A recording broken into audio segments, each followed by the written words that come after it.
Cool, man. So your name is Alex, and again, I'm Todd. Nice Yeah, to meet you, man. you too. Mark had a lot of really good things to say about you. So I guess maybe start us with your childhood.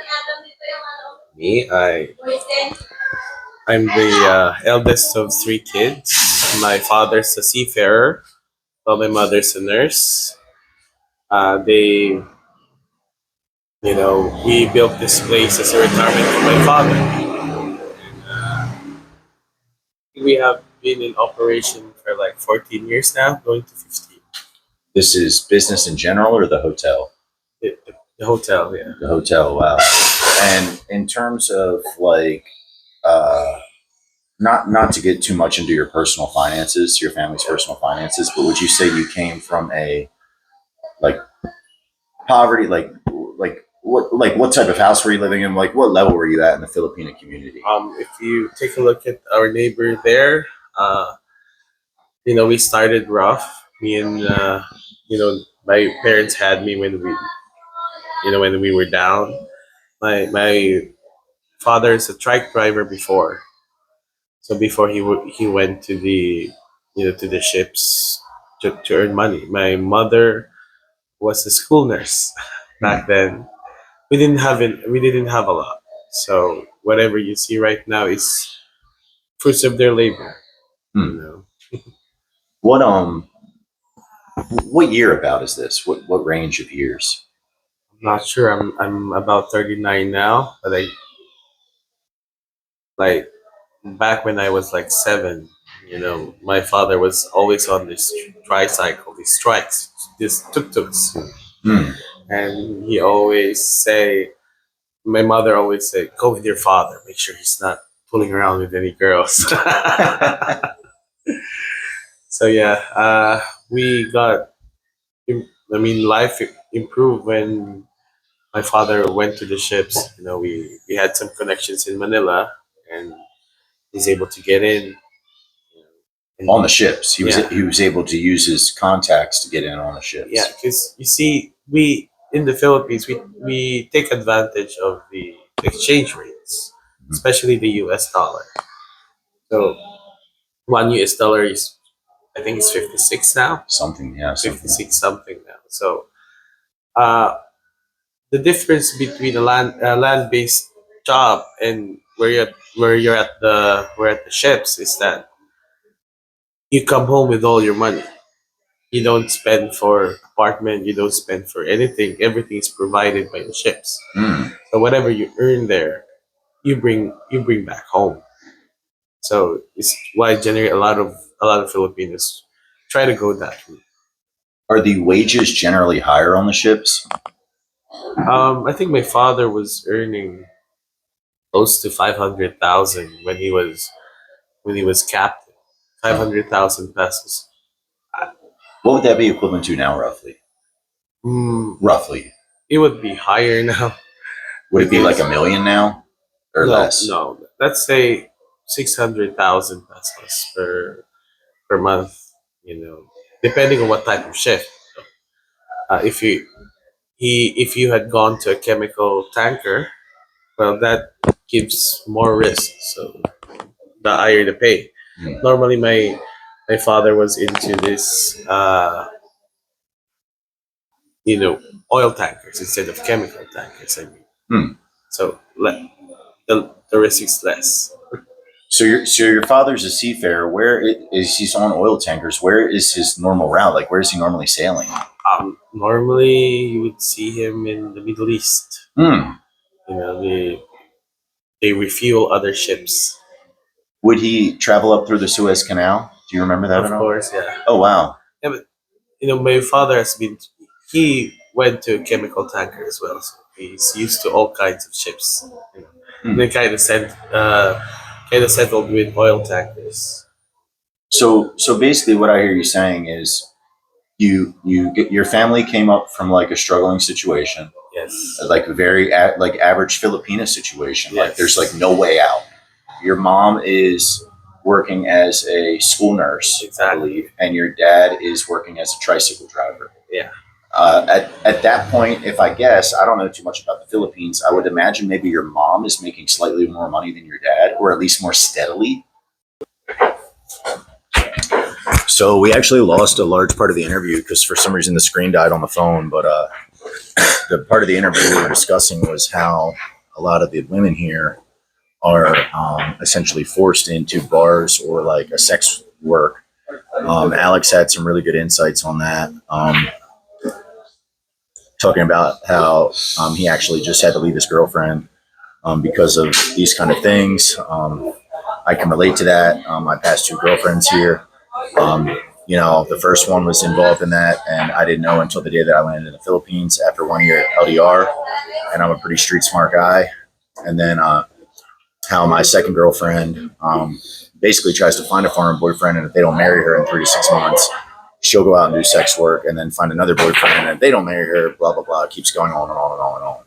So I guess the next thing is you guys had this plan. The hotel's being built. Oh, also we talked about like Filipino banking, some of the educational issues, and like why this has been like a thing in the country and what has led to all this. But anyway, back to the hotel. So you guys are building. Yeah. You guys are, and you're the manager. Yeah. Okay. And you're in your mid-20s. Yeah, I was telling them what's the difference between building a two-story building or building to the max like the original plan was. Mhm. And somehow convinced my dad to go back on it until we finish the whole thing. When you're convincing him, are these like heated are these conversations like getting emotional and heated? Like you're like having to really No, like it convince was him? like really calm. Really? Yeah. Oh wow. It was a really calm conversation. You just popped the question, should we operate as a two-story building or should we continue? And I told them we should really continue so you can retire in peace. Aside from retirement stuff, what other factors like pushed you to do the four-story thing? Are there like banking benefit? Are there any kind of tax benefit? Like what are we talking here? It's like Okay, so we were talking about your two choices during the slow season. yeah. So here in Palawan, you see a lot of hotels close during these low seasons. And why do they close? It's because no one's coming in. There's just no cost if you're closed. There's no overhead. Sometimes they'd rather close during the low seasons and let go of all the employees. But I can't do that because the employees that I have here are close to family. Mhm. So what I do is I lower my prices so that even the locals come and stay, so that I could have money to pay them. Mhm.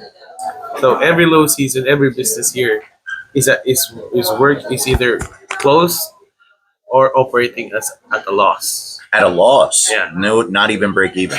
No. Oh wow. For me, it's a loss every month during whatever I do. But Mm. the I may break even is because of the added business that I have here. I see. So when you're in the Philippines, when you're in a tourist area like Puerto Princesa, Palawan, like what we are now, you really have to make more businesses. So you're building the hotel. The hotel is done. During the construction, are you having to get permitting to like be authorized to open a hotel in the Philippines? What's going on the back end of things? Yeah, basically you have to have all the permits that are needed, or else you pay the violation or you pay the fee. But that's simple. But it's just keeping the business up. It's what's hard. Yeah, we have observed taxes. Like business like me have to pay 14%. Mm. For example, when you book through Booking.com or Agoda, Booking.com maybe I don't want to be coded on this. Takes depending on the area, I guess, or depending on what contract you sign, maybe 17 between 15 to 17% of that booking. Mm. So if the per night here is 1,000 pesos on booking, so that means you take 15% off, and then you take 14% off For the 15% for the booking site, 14% for the taxes. for the taxes, and then for marketing. Oyo is a marketing company, and they market us. They take away that as well. Mm. So you're already at 50% almost by the time you Yeah, close your eyes. exactly. Mm. And I guess it looks like the brand of your hotel used to be Oyo.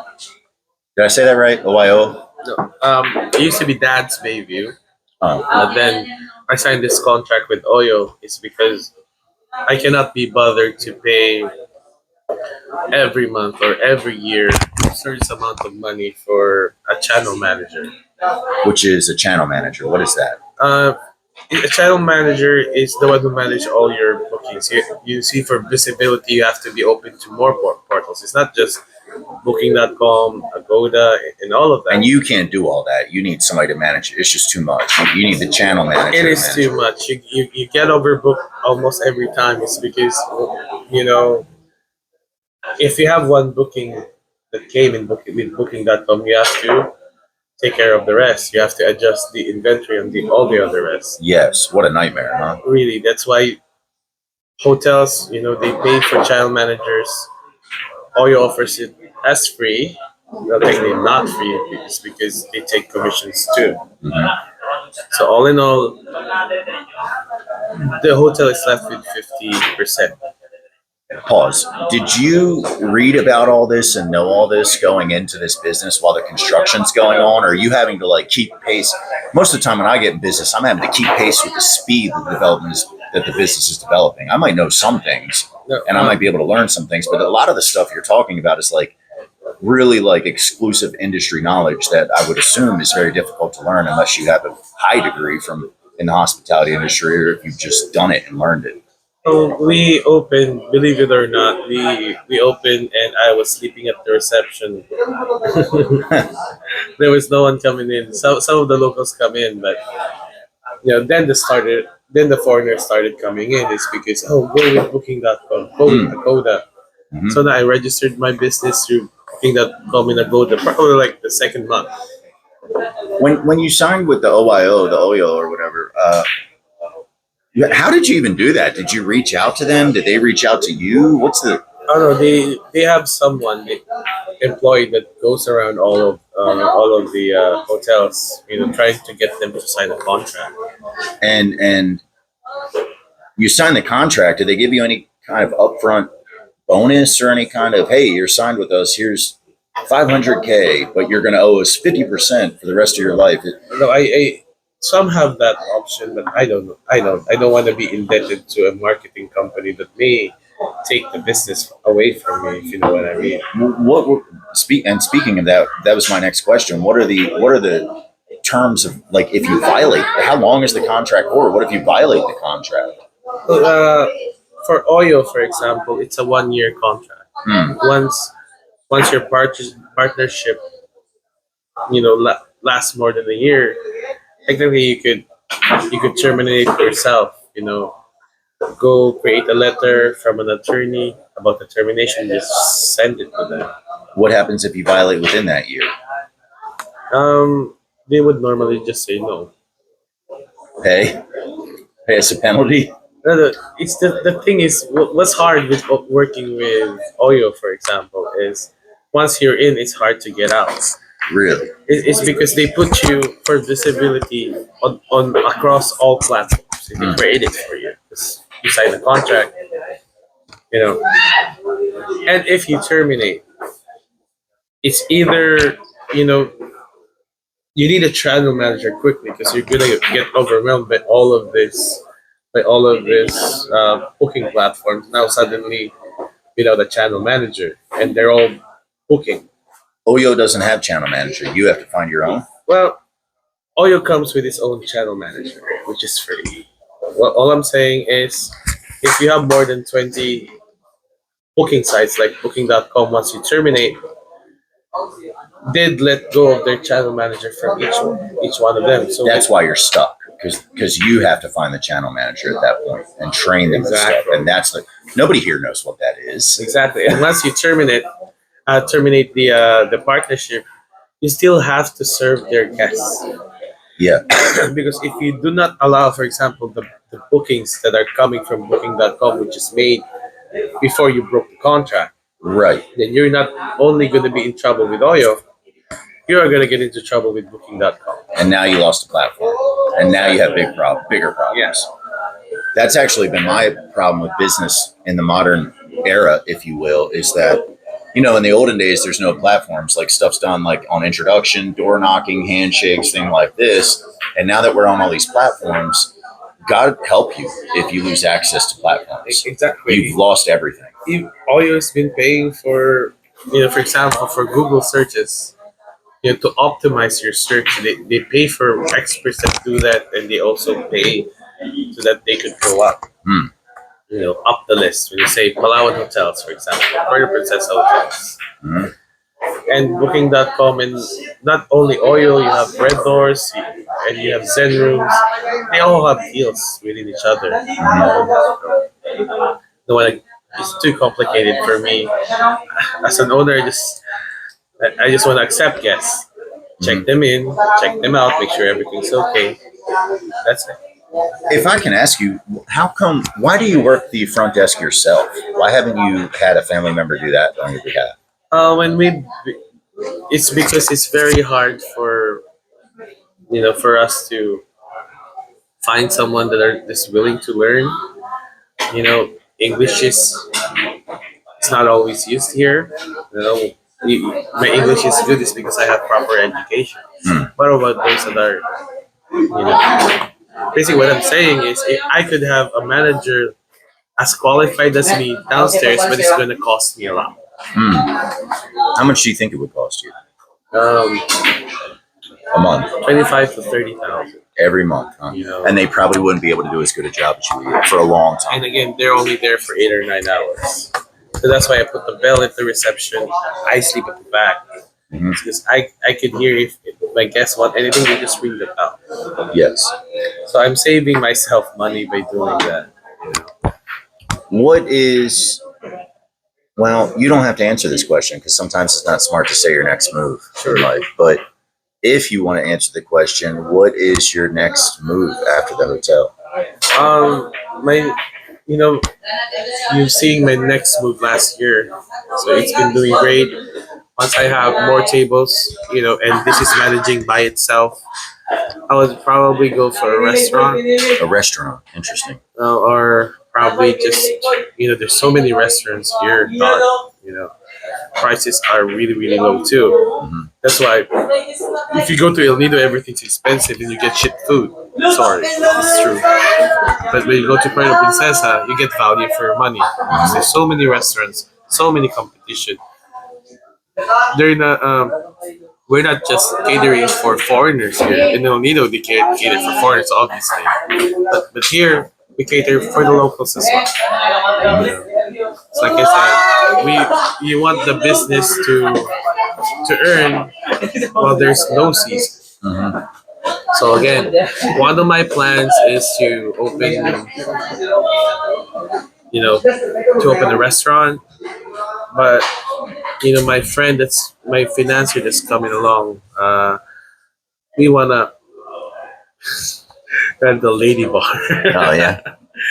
Just because I know how to operate it well, I know how to grab those girls and stuff. But if you ask me, another billiard hall would not, something low cost. Hmm. I mean, the maintenance is low cost. There's no air conditioning here. It's just lights. The tables, they're pretty sturdy. It rarely breaks. And if something breaks, I can just fix it. Hmm. You know, whenever you're in Palawan, you find in one of your business, you find something that will. You're not looking for huge amounts of money Mm. because everyone's looking for that. Mm. You go from medium to small enterprises, and then you you just build another one. Hmm. Hmm.